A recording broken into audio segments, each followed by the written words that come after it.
మనకు జూలై 15 వరకు కంది విత్తుకోవచ్చండి. ఆలస్యంగా అంటే జూలై చివరి వరకు కూడా విత్తుకోవచ్చు. ఇక పెసర మినుము జూలై 15 వరకు విత్తుకోవచ్చు.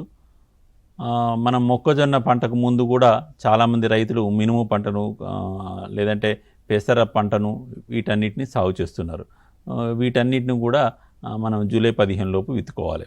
ఇక కంది పంట చూసుకున్నట్లయితే మనకు జూలై 30 తర్వాత జూలై 15 వరకు విత్తుకోవచ్చు. కానీ ఒకవేళ ఆలస్యంగా అయితే జూలై 30 వరకు కూడా చాలా చోట్ల విత్తుకునేందుకు అవకాశం ఉంటుంది.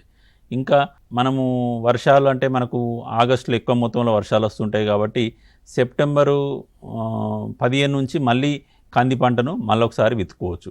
అలాగే పెసర మినుమును మన రబీ సీజన్ అంటాము. రబీ సీజన్లో సెప్టెంబర్ 15 నుంచి అక్టోబర్ 15 వరకు పెసర మినుమును కూడా విత్తుకోవచ్చు.